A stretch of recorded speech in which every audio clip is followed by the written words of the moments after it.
Check 1 2, check 1 2, tennis check. Yay! I was thinking a little less 100 hertz on Doug's mic, please. How about a little less, all of it, out of Stuart Spike's please? That's not nice to say, Doug Brown. Is that how we act? No. Okay. Are we ready? I think we're ready. Are you guys ready? Ready. Are you recording? It's rolling. Yay! And now, from the main stage, at the Denver Ukefest, it's Stuart Yoshida, Ukeland Podcast, Stuart Yoshida, and the Ooktown Podcast, ooh yeah! Oh, welcome, patrons and listeners, and all the folks here who can join us.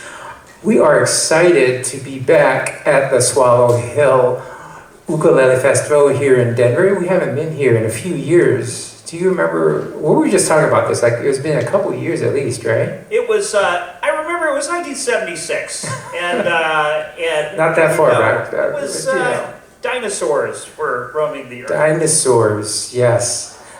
But we are so happy to be able to have some amazing guests that, we got two first-time guests, and a returning guest, our favorite, is Danielle going to join us? She probably signed up for her workshop. Oh, okay. No worries. All right, but I'm going to start on our left, and we have Honoka. Hello, everyone. Yay! And we have Bobby Alu, is that right? That's right. Hello. Yeah. Yay! And down at the end, we have Casey Comer. Hey, Did I get the French accent right? Cormier. Cormier. I can't speak French, so I can't All right, really sorry. Cormier. And of course, Doug Brown on ukulele, my co-host for so many years. He's, it's kind of scary, Doug. I think we've been doing this for 15 or more years now. Well, you know, with a little more practice, we ought to get it down. Yeah. And we just wanted to get back in the swing of things. I don't know, Doug, did you want to start off with what we wanted to talk about here? I actually have some questions for Doug. Oh. Because, Doug just came back from Great Britain at the Grand Northern Ukulele Festival. Grand Northern Ukulele Festival! So Doug's a world traveler with on that, but we will get into those questions a little later. But first, or did you want to start off? What do you want to do? Well, first of all, I wanted to say Honoka, of course, because I've been training to be a waiter. That's my next step in my career path. And so I waited until she took a full bite of food before I asked her a question. It is the annual lunchtime podcast. So, and look at how I'm delaying. It's seamless. But last night was fantastic. And it's so great because so many of the clips, the top clips that I clicked on were kind of poppy and really great songs. And then you came in and just ripped everybody's face off with your surf rock. It was just amazing and awesome. Tell us, who's your favorite surf rock instrumentalist? Oh, first of all, thank you so much. We had a blast last night. The crowd was amazing. We didn't want to leave. But as far as surf rock, I think maybe... probably The Ventures, just simple. Oh, awesome. Yeah. Nice. So a quick story. My first, I worked at doing lights at a venue called the Bluebird Theater up on Colfax here in Denver, and my first day, Link Ray was the artist, and he came out and was just amazing. And I was super nervous because it was my first day, and I actually had somebody come up and say, "You made me physically ill with your lighting show," and I was able to calm down quite a bit after that, so that was awesome. But yay, we're so happy that you're here! Thank you. And trivia. So, do you know what famous TV show The Ventures did, right, for the theme song? Pulp Fiction? Oh, that too. Oh. That too. Good one. Hawaii Five-0. Oh. Right. Was that too obvious? Okay. All right. But Bobby, I had a question for you. So you have some roots in Samoa. Yes, that's right. So here's a question that has been, I don't know why I've never Googled this, but how did the ukulele get back to Samoa? You know what I'm saying? Because, of course, the Hawaiians, Polynesians at that time, they stole a lot of stuff from Samoa and those areas, right? They took the taro, they took sugar cane, they brought, I think they brought pigs too. I think Most likely. Yeah, and of course the canoes, the double hull canoes. So then, how did the ukulele get back down there? Someone just hit it, just buried it, and then unearthed it. But I feel like the Samoans are the same. They are very, they're very forward moving in that they think about the future a lot and how to improve things, and I think they just kind of loved it. They're like, well, there's no way this is leaving. Well, then, so they must have co-opted it kind of back from the Hawaiians. It says, you guys took so much stuff from us, we're going to take something from you back. I think it was just trade, Just but also like the Polynesian navigation is incredible, that for hundreds and hundreds of years of the amounts of like traveling between and trading, and there's some words in Samoan that are the same in Indonesia. Is that right? And then Torres Strait, which is another island at the top and tip of Australia. Like there's also these lines and there's these songs that are really similar, like Māori songs and Samoan, and then like one of Samoa's islands is Savai'i, which is is that right? I didn't know that. Which is the same as, and what's the greeting in Samoa? Is talofa. Right? Yes. So we definitely stole that. I think they're just sharing. Just sharing. I like sharing that. is Sharing. Sharing. You take this boat, you take that. Yeah. Well, Bobby, I just wanted to say that your bio on your website is fantastic. It is just so full of adventure and I feel like I know quite a bit about you because of reading that bio. I thought it was just so well written. Wow. But then I also wanted to talk to you about your video for Do It. You start with a cassette recorder. Where in the world did you find a cassette recorder? With the moving wheels and the tape that you have to spin around a Bic pen. That must have been a real adventure there. Oh, definitely. I just love the sound of tape. The compression that naturally happens and it rolls off the tops, and it's and the childhood memories of having to save batteries by putting the pen in and rewinding and Very Guardians of the Galaxy. Yeah, exactly. Yes. Do you want me to go next? Oh, yeah. Okay, all right. We're going to start with Casey on this side and then go over here. So, by the time we get down here, you'll have had a chance to think about this one. You have to talk to Casey, though. I am. Casey. No, I am taking to Casey. Because I have a joke for Casey, too. Oh, you wow. have to do your intro topic. Oh, I'm sorry. We are so honored to welcome back Casey. Yay! Yeah. He is actually one of the longtime supporters of the podcast who's just always welcomed us, so it's great to have him back. Here's a question. Top 3 reasons to pick up the ukulele. Oh my what gosh. do you got? All right. Because it's fun. Okay, like it. Because you'll have lots of fun playing it. Does that count too? Or is that the same? Sure. Okay, how about this? Because you can travel with it. Nice. And because all the cool kids are doing it. Okay, I didn't know where it was getting cool. You know what? I think that's the thing. I think it's coming back too in some ways. I mean, I teach ukulele for a living. That's the main thing I do, and it's okay. The artist, you guys have to guess. Who's the artist that I've taught the most songs by this year? Wow. To ages 8 to 15.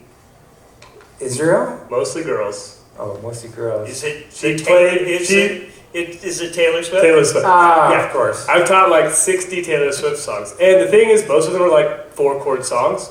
On a ukulele, you can have a student playing that in a half-hour lesson go home. Next week they're ready to play the next one. Nice. You know? So I think it's friendly. It's a friendly instrument. Yeah, and Tay, she does ukulele too, right? Yeah, that's it. Yeah, and Yeah. ukulele and guitar, and she's does a little everything, but like it's big inspiration for the Wow, kids. and she was just here. I bet that was like nuts. Oh yeah, but she sell out like a Mile High, Empower Field 2 nights in a row. It's actually called Doug Brown Field now. Is that what happened to You're it? getting the You have deep pockets. I do. Holding out. I can fit most of my arm inside my pockets. Okay, so we got Casey's top 3. I'm doing the waiter thing and interrupting Bobby in mid-bite. Sorry about that, Bobby. Oh, good. What do you got for, what would be some of your top 3? And you can say ditto if you want. One is definitely because you can feel it on your heart, on your chest, and Good answer. Good answer. that Let's go with instrument that. is there's not many that you can do that. So you got this like it's a pretty cool buzz when you can like sing and feel the instrument on your body. Yeah. You know, a lot of people have mentioned that aspect of it. I wonder if that's why it's also so good for music therapy. Because, you can hold it and you can feel the vibration and that somehow resonates with people. Good answer. It's also I feel like it's also like a steep learning curve. Like you see like professionals playing, you're like, oh my gosh, that sounds incredible. And then but like 20 seconds you can play something. That sounds good. But just a warning, don't ever go see Jake Shimabukuro up close, because I did that and I was like 5 feet from him. Anyway, I've repeated this story so many times, and then after that I just wanted to burn my ukulele. I was like, there's no way. All right, Honoka, what would you say? I always say the ukulele is 2 strings easier than a guitar. Oh yeah. Good answer. And also, in Hawaii, we call the ukulele the instrument of aloha. So, more ukulele, more aloha, more happy people, and we all win in the end. I like it. And I would add too, since Doug is one of the founders of the Denver ukulele community, it's the community part of it. I think that is so cool. Oh yeah, I'm not one of the founders though. I came in a year afterwards. I get it, but I always consider you, because they handed the mantle off to you and they said, good luck with that. Yes, indeed. Well, so about 2 years after the Denver Ute community started, the leader, Jim, moved to way out east in Colorado, and he said, who wants to take this over? And I said, I don't want to do it all by myself, but I'll, if people want to get together as a group.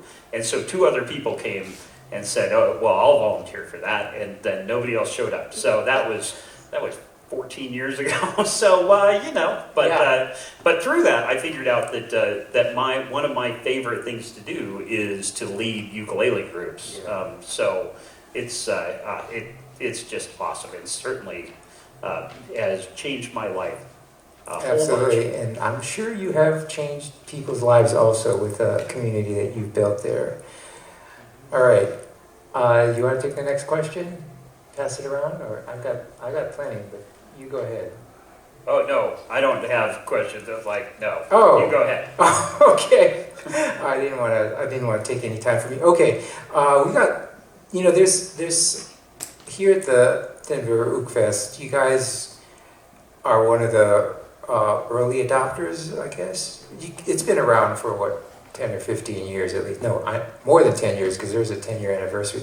So we got OG players like James Hill, Daniel Eat the Sandwich, Victoria Vox, Daniel Ho, Jake, of course, Lil Rev, on and on, Aaron Kime, of course. How have they inspired you, and what do you take away from their longevity? I'm going to start with Casey, since I think Casey has a lot of the history here too. Well, yeah, I mean, when I think about, for example, on our 10th anniversary Ukefest, we had Jake Shimabukuro come through Yes. and headline. We actually was so many seats sold that we had to move it to a venue downtown, like a big church, and Daniela and I and John Nash opened for him, and it was a huge honor to be able to do that. Awesome. Meet him. It was incredible, and just but also I just love what he's done, where he started. I mean, what he's done with his career, which he keeps evolving. He plays with a band, he plays with a guitarist, he plays with others. He's done the solo thing, he's played with the orchestra. I mean, he could have just, at his talent level, he could just play solo all the time. But he wants to keep evolving musically. One of my favorite things he did recently was, one of my favorite guitarists is Billy Strings. And he did like a duo with Billy Strings on an album. And it was just like, I mean, he didn't have to do that. He's got a following, but the fact is that I think that's what, ukulele players are doing that can help, is sort of starting to play with other musicians, evolve, play with a mandolin player, banjo player. There should be an album with Bella Fleck and, Jake Shimabukuro. Oh, that would be nice. Is there one? Or is I wonder if they've played together or jammed together some. I have to There's a Google chance. that. Yeah. Yeah, that's awesome. That's a good point. Is evolving is probably what helps with longevity. So, and we'll go with Bobby. So, Bobby, when did you start touring, by the way? I also play drums and a couple of other instruments, so I've been lucky to travel with lots of different bands. Okay. But I've been touring since internationally, straight when I've got out of uni, so it's probably been 13 years. Wow. Okay. So you've been on the circuit for a while. I'm an old dog, am I? Woof woof. So what do you attribute to longevity? How do you keep motivated and stay on the road? I think in my world and my experience is that being basically flexible to do kind of anything. I feel like if you choose music, you choose every type of show, every type of gig. Sometimes you might play to 3 people, and if I can be in the same space, 3 people versus 30,000 people, then that is hard to do, but it feels like the essence and the whole meaning why I'm doing music should be the same, which is because I love it. Yeah. And so, I'm lucky to play a few instruments. So, I played drums with this Australian singer named Xavier Rudd, and we toured all around the world. And then once I remember this first time we went to Hawaii, and the support act didn't turn up to the show. So Zave was just like, "Oh man, you should just do it." And I didn't have an ukulele or anything, and I was like, "Oh, okay." So I hired a scooter, and I was in Maui, and then I don't know, I had this picture in my mind that Maui was like this small tropical island because I'm from Australia. And then I hired a scooter, and then I found a ukulele shop that was the closest, and then I'm on the freeway on this scooter, driving on the opposite side of the road because we drive on the other side of the road. And I'm like, this isn't right. And then I'm like, I've really stitched myself up here. And then I went and bought a ukulele from this place called Mele Ukulele. And then on my back, drove back to the venue. And then that was my first international show. Wow. That's a great story. Yeah. I love it. So Honoka, I'm gonna guess. Well, actually, you've been around for a while. You used to play with. Why can't I think of the other person? And I feel bad. Her name is Azita. Alika. Okay. So how long have you been playing? Professionally. I started performing. I think my first show abroad was when I was 15, so about 10 years ago. Wow. So you've been around for a while too. Yeah, I would not have guessed. I realized yesterday on stage while I was introducing the song Body Surfing, I did the math in my head, and I was like, wait, it's been 10 years. Yeah, it doesn't look like it's been 10 years. So what do you attribute to, being around this long? Because that's, in musician years, that's pretty good.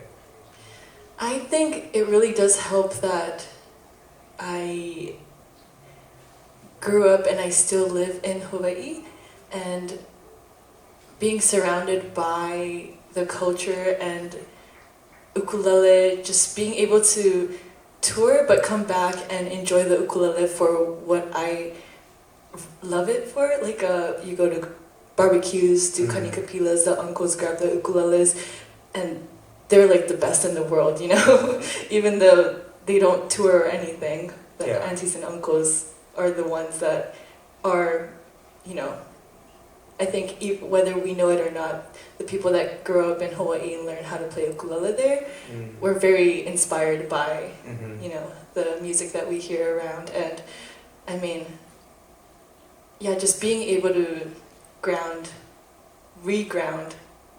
back in Hawaii every time I travel definitely has kept me going. Wow, yeah. And you bring up a good point. You know, in Hawaii, the ohana, the family, is so important, and so sounds like coming back to that kind of re-energizes and grounds you back. For sure. Wow, cool. Doug, you're gonna let me do more questions, or did you have something? I think longevity really is all about proper diet and also going on. Making sure that you stay physically active and physically fit, like going up to Bear Lake at Rocky Mountain National Park, which you did yesterday. And, oh wow! At altitude, yeah. So soon. Okay, that's pretty good. You made it back too. Yes, we didn't think it through, the altitude and right. People don't. They go, you know, we're just going to go up for this nice little hike in the mountains. Yes. Yeah. So where's the wise Bobby? Just take it easy while you're here. Good to know. But in terms of diet, I did want to talk to Casey about his one of his most famous songs, the one that's about sausage. Yeah, You Were Not the Worst. Oh no! Yes, indeed. That was a good pun. That's that's what I'm here for. You got to go with what you know. Oh, Doug, I got a question for you. Did I already ask you this? Have you been back to Casa Bonita yet? I have not, but and I'm going to wait until kind of the stuff, everything dies down. But I'm looking forward to it. It's been I worked there in, I want to say 1992, 1993 as a close-up magician, and you want to talk about pretend jobs that were super fun and didn't really pay anything. That job was great. I must have met you back then, because that was like the age I was going to Casa Bonita at, you know? Yeah, exactly. You don't remember that 8 years old. You don't remember that close remember there was a weird magician there. Deputy Doug, the dumbest sheriff in the West. Which I had too. I had a kid go, wait a second, are you a deputy or a sheriff? I said, then you are not getting what I'm doing here. If you're doing the math there, kid, you need to calm down. You got to go to jail. Do they they should just invite all of the former employees, especially a close-up musician, I would think. Yeah, close-up musician. That was the title of one of our podcasts. It was a fantastic podcast. But yes, indeed. But yeah. That's what I said. Okay. And Doug, I'm going to kind of treat you like a guest because you just came back from Gnuff, the Grand Northern. So what is the state of ukulele in Great Britain? Well, it's they don't have states there. They have regions. But Doug Brown, you got to go with what you know. It is so popular and so. It's a lot more pub-centric. Is that a word?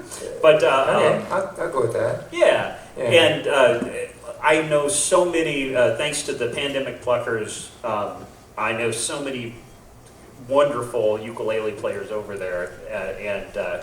It's going great guns over there. So that's awesome. Yeah, even through the pandemic, that's pretty amazing. I know they had some famous ukulele players, which, some of the music is no longer appropriate, but yeah, what was that? Well, there are a lot of genres of music where there are That's true. songs that are no longer appropriate, as we find out every week at the Denver Uke community. Okay.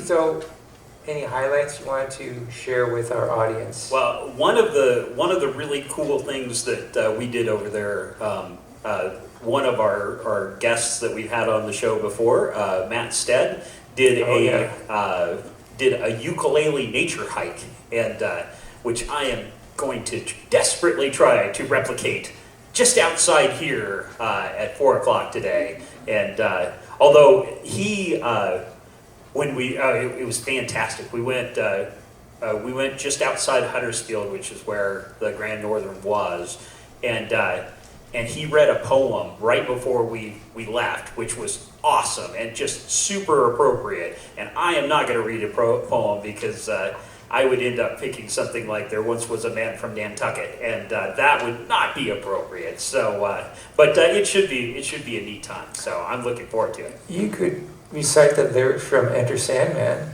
Yeah, exactly. Yeah, okay. So actually, my twin brother, we were taking a poetry class in junior high, and the teacher unfortunately said a lot of music, if you take music lyrics, it's like poetry. And so my brother got up in front of the class and didn't realize it was a bad idea until he got into "Round and Round, Your Love is Something." Like Rat, which was a heavy metal band back in the 80s, has a song called "Round and Round," and that is the extent of the lyrics. It's like round and round, round and round, round and round, and about 10 minutes into it, the teacher said, "You're good."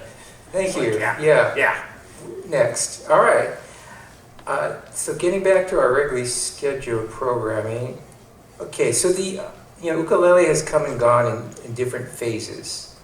People say, this is or waves. There's the initial wave after the ukulele went on tour, so to speak, back in the early part of the century or last century. But then it kind of faded out, came back, and then a lot of people associate the current wave with, Brother Is and Jake and those guys. But I kind of noticed it doesn't seem to have faded away like in the other waves. So I'm going to start with Casey.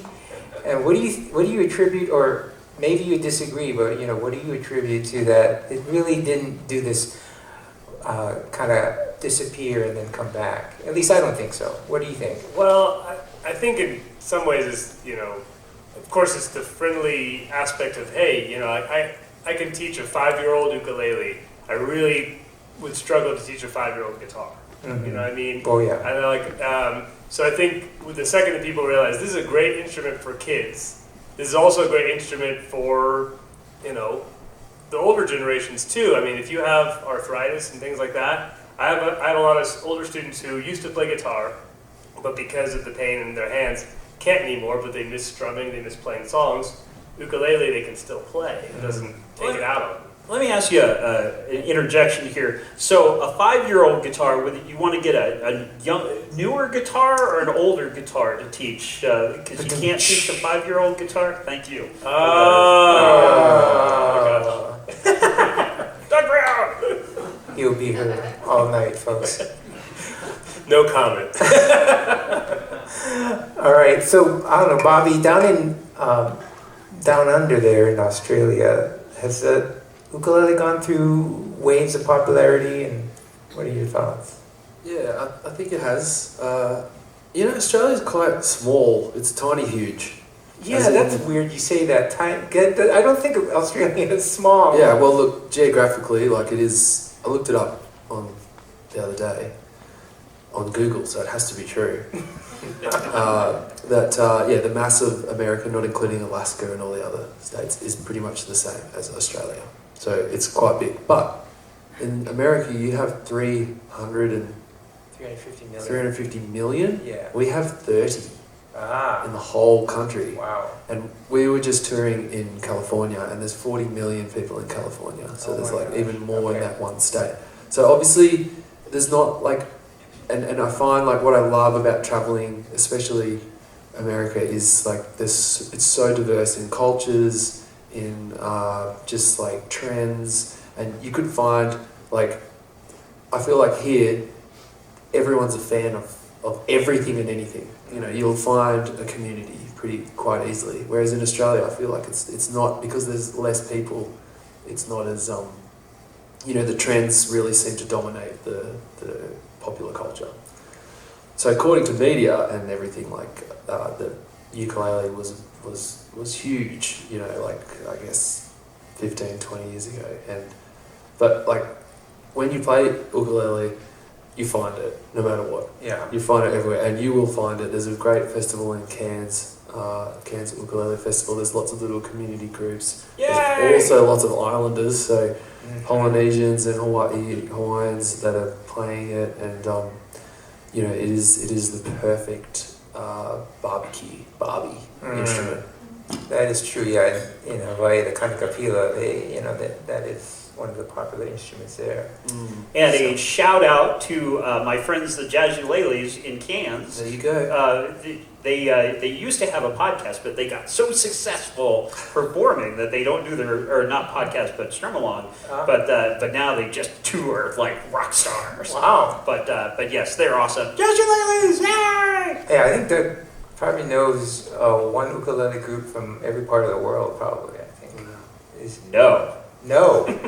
Yeah, there's so what part of the world don't you know of ukulele group? So the Pandemic Pluckers, which is the London Zoom group that came up during the pandemic, Right. They did 24 hours of ukulele, Right. and they started at 7 o'clock at night in London, which is like noon here, and went all the way through. Well, that section between Australia and back to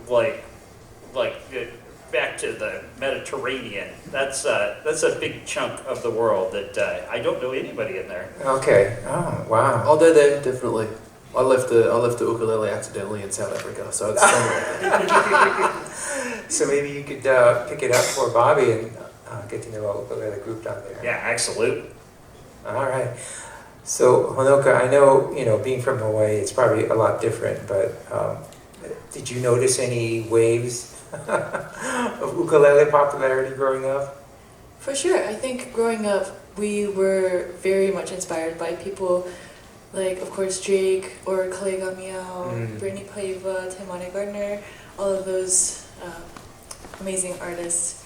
And I think they're similar in age, maybe. And there was like a solo instrumental ukulele boom that was going on in Hawaii. So you would hear a lot of that. But nowadays, I don't know if it's just trends in general that comes in waves, but I think a lot of younger artists are looking at the legendary ukulele players that we still have, alive today, fortunately. So that kind of older style of music, even Hawaiian slack key guitar is coming back. Slack key? Yes. Ooh, nice. It's very beautiful, and a lot of people are starting to do more groups and more singing as well. Really? Okay. Yes, and what kind of music are they picking up? Is it more traditional Hawaiian, or is it just pop? I'd say both, but I think it also helps that mainstream artists or mainstream local Hawaii artists are incorporating ukulele into their music as well. So you hear more of that in all different types of genres. Oh, nice. Yeah, so there's still Daniel Ho and Herb Oda Jr. and Yes. Yeah, so those are the real OG players. And they're still playing, aren't they, and touring around? For sure. They still got it. For sure. All right. Where did I go here? Oh, yeah, okay. Oh yeah, okay. Here's one. What do you want your legacy on the ukulele to be? See, I always start with Casey. Is that unfair, Casey? No, it's good. It works. It's okay. fine, yeah. Well, I think mainly for me, it's as an educator, you know? I mean, I play ukulele, but I play guitar, and I probably perform more with upright bass. So I love, like last night was such a thrill to play ukulele, but being in Denver, Colorado, there are ukulele communities, but there's not a lot of ukulele gigs. So it's kind of, in a way, I have this great student base, and it's kind of crazy. I realized the other day I have some students who had started on ukulele when they were in kindergarten, and now they're in middle school. Wow. And they're still playing, and they're still doing it. And so I almost get more of a feeling of accomplishment from working with students of all ages and watching them find the music and love it in the same way that I do, and grow as musicians. And then, of course, playing gigs is like the fun bonus, But for me, I want the legacy to be that there's like 1,000 ukulele players in Denver that I helped inspire to keep playing. That is a great legacy. And what number are you at now? Like 992. I'm almost there. And take a page from Casey, and if you want to get gigs all the time, pick up the bass ukulele, because a bass player is always in demand. I don't think they've ever solved that problem, have they?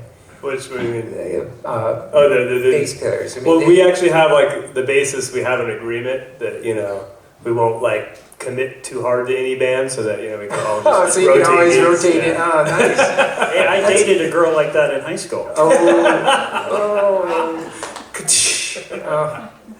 All right, Bobby, what do you think? I think a lot of things. Good answer. But your legacy. Legacy. I guess it comes from, I am just grateful that I have an instrument with me along this human experience. It's amazing to have an instrument that I can write music on, I can be involved in music, I can meet other people, I can come to Denver, I can do all these things, and that's all because of this instrument. And so I guess, it's not really a legacy, but it's having gratitude for this particular instrument that has shared with me all these experiences, and that I can write about those experiences and then sing them to people. That is awesome. And sharing music like that is a great legacy. Honoka, what would you say your legacy is, or want to be your legacy?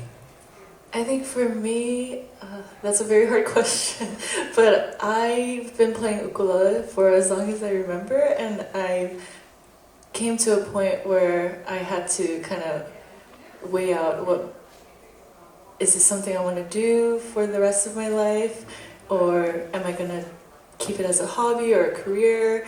And then I really sat down and I tried to envision myself later on in life, and I could not imagine myself not playing the ukulele. I would, even if I didn't pursue it as a career, I knew I would play it anyways. So I said, full send, why not, just go all in and pursue it as a career. So I think for me, ukulele is a big part of my life, and I'm constantly inspired by the ukulele and everything that it has to offer.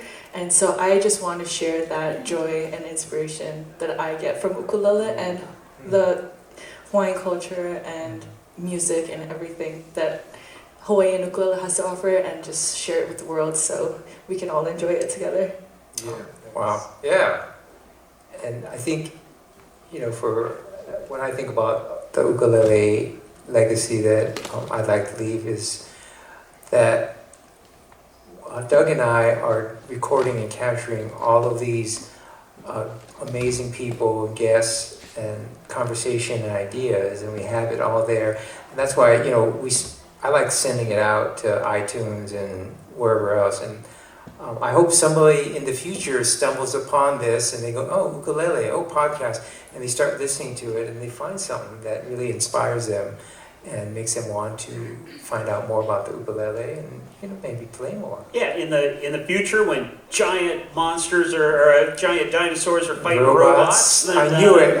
can go back to that episode of the Ooktown podcast and say, man, that Doug Brown really knew what he was talking about. Yes, So in the future. that is the legacy that I have, is giant robots and giant monsters I know. will know what I'm talking about. There is a podcast about that, yes. So, okay. So, did you have anything? You had another question? No? Oh man, you're putting it all on. It's a good thing I came up with these questions, Doug. No, I had a plan, but you've got a No. more written down plan, so that's even Okay. better. Oh yeah, this is a good one because it's mainly for me. Sorry, I'm being a little selfish here. What's your favorite current ukulele tech? Anything we should be checking out here, Casey? Oh wow. Self-tuning, self-playing ukulele. No, I'm pretty low tech. I don't have like much in the way of like pedals or things. I think a lot of it comes down to things like I don't know if strings really count as tech, but like over years of trying different strings, I found that my favorite are Worth, fluorocarbon, brown, medium tension, and it's just like I'll try other strings, and it sort of ends up being like, okay, all right, and then I go back to that. I'm like, thank you. This is the sound, and so I think sometimes it's like experimenting with strings and maybe also just different ooks. I'm very obsessed with my Martin Koa ukulele, but every once in a while. Is that a new Martin or did you get a vintage? No, I'm newish. Like last 10 years or so. Yeah, still. K5, I think. Okay. And anyway, it's just but it's great because I have other woods and everything to try out. So I think that's it. It's just experiment and make those string adjustments on your instrument and also try other instruments, different woods out there. Those tied ukuleles out there. I almost fell in love with one. I mean, I did, but it's $5,000 plus. I got a mortgage. What? Okay, what is this ukulele? What? Oh, out here, Tide. Tide? Tide, Tyde. Oh, so they're ukulele maker. Whoa. From California. Yeah. Wow. Okay. And they're awesome. Just go hang out. And anyway, you just put one of those in my hand for like a picture, and I was just like, oh, why am I playing? Oh no, look at the price tag. Okay. Yeah, myself down. I'm looking at a camper that's that much. So that's a hard one. Camper ukulele. how many ukuleles could I put in my camper? Oh, that's easy. That's an existential question. Yeah, I'm still having that fantasy of walking into a garage sale and they go, oh yeah, we got this old ukulele and never touched it. It's a Martin, that kind of thing. How much? $5? Okay, I'll take it. Hasn't happened yet. But Bobby, what's your ukulele tech? Oh, man. The tech side. It's probably my least. It's low on the list for me. I think I like more like little hacks, Share a hack with us. To make the ukulele experience better. So I guess that's tech because that's the connection with tech. You find these parts of the ukulele that you realize make you feel more comfortable to play. Yeah. Whether that's the strings or the wood or the size or the strap, all these things. And I guess I like to keep open-minded and always try something different. So if I really love these strings, I've got to prove to myself that I love these strings by trying other strings and being like, actually, I'm sorry, it's not you, it's me. And you go back to the other strings. Right. So I guess my tech is to try it all and find the ones that you connect with. And what are your strings currently? Don't know. No, well, I'm actually in the middle of trying a new string. So I was using the Diodario range. Basically because actually they were on sale and I was like, all right, well, I'll try these. And they had 6 different types, fluorocarbon, there was ones, titanium, and all these different words that didn't mean much to me. So I was like, I'll get the black ones because I like black. And I got the black ones, and they sound great, and they make me feel good. And even if it's like, there's lots of that, placebo effect. If you like in your mind you're doing well, then you're just gonna own it. So I was rolling with that, and then when Tide, actually for the first time, they made me my ukulele 7 years ago, and I only went to their workshop last week for the first time because I went to visit Lake Tahoe. Nice, yeah. And they said, we've got these strings called like beeswax or something. I'm terrible, I can't remember. So I'm trying them out now. And I must say, they're feeling pretty good. Okay. I do, Beeswax. yeah. All right, from Tahoe. I think I made that up. My inside voice is going crazy right now. Yeah, I don't know what they're called, but they're new on the market, and basically they're friends of Tides, and they're just trialing them out. So yeah, I like the way they feel, and never blame the instrument. Well, look, anything you want to share with us on tech, or even ukulele, new stuff? I think I'm similar to Bobby, where I'm very hesitant with tech. Not because I don't like it, it's just because I don't know how to use them. But back at home, I think Hawaii people are kind of all on the same boat with tech. We're a little not used to it, so kind of the pioneers of tech, like Brian Tolentino and Jake Shimabukuro, and all of those guys kind of have they call it a pedal party, so they bring all their tech. Yay! Obviously we can't afford any of them, but it's just cool to try out their like $1,000 gold ukulele cables and all those fancy stuff. But it does really make a difference. And I think I was talking to Steven yesterday, who's a fellow Kanilea ukulele artist, and he was explaining to me that he is trying out the new LR bags.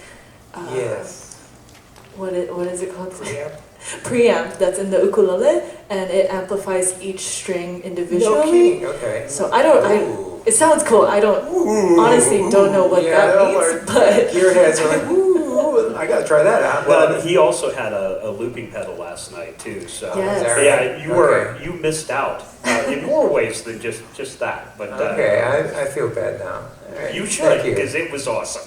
All right, and is he here? Maybe we can bring him up. Anyway, very cool. So LR bags, new preamp. Wow. Okay. I have to try it when I get back home. Now you're gonna try it then. Yeah, I'm gonna go to Uncle Joe at Kanilea and be like, Steven told me that Oh, that's right, because they probably have to make the ukulele so each string is amplified. Yeah, with a pickup each. Okay. I would guess. I don't know. I don't know how else they would do it. But anyway, I have to talk to him. It's an endless journey to sort of, because when you play ukulele in a room acoustically, it has a sound, and then when you get on stage and it's amplified, it sounds nothing like it, and you feel completely naked, and you're like, this sucks. So it's just that trying to get that comfort from the couch or the hammock or the beach to the stage is endless. It can be, and you can spend a lot of money, so that's why I want other people to do the research for me. But thank you. Let's talk for a second about where people can go to get more music. And let's start over here for this time. Honoka, where can we get your music? I think easiest is my website, honokamusic.com. All right. And I'm sure Doug will... And this will all be in the show notes. Absolutely. Okay, absolutely. And Bobby, where can we get some of your music? Same, bobbyalu.com, and also if you go to our little friend Google, if you just put Bobby Alu, you will find something. Very cool. Yeah, it's everywhere. Nice. Every single place, every edge, every corner. Nice. You can't get away from it. Spotify, iTunes, all right. Very cool. Yeah, same thing. Streaming under my name, Casey Cormier. Spotify, Apple Music, iTunes, all the things. Actually, a lot of it was recorded, mixed and mastered by Brian Hunter. Yay! It was a great studio. I promote it, Mousetrap Studios in Denver here. And so if you need some good recordings done, he's the master of sound. He's recording my band, The Grass Project, where I play upright bass. Our album, and it's we have 3 of the tracks out already as an EP. So yeah. Nice. Yeah, and shout out to Brian. I always love having him do our podcast and do the sound for us. Well, So- and Casey, you can also go to Resolution Music, right? Yes. Is that? But that's 1080p. Little video guy, man. video guy joke in there. Okay. Are we out of time? We are out of time, but as we always say at the end. Oh, yes. On 3, I'd like all our guests to join us in saying aloha. And thank you again so much, Honoka, Bobby, Casey, and Doug, my co-host. Thank you so much for joining us on the Ooktown podcast. So here we go. On 3. 1, 2, 3. Aloha! Yay! Yay! Thank you guys so much. Thanks, everybody.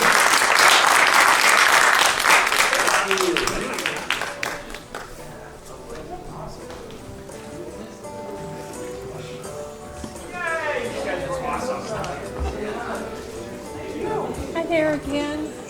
You know what? I'm so sorry I lost your little card. It fell out of my hand. I'll have to get another one. Dang it. Wait. We finally got Loaded, downloaded.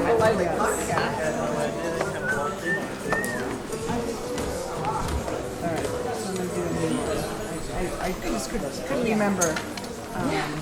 It's 512. 799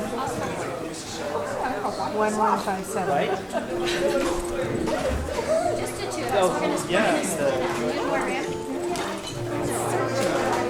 hate this. All right, I am actually really better at technology. I used to be really good at it, but I retired 10 years ago and I can't do it anymore. Okay. Well, it's, okay, and now I can do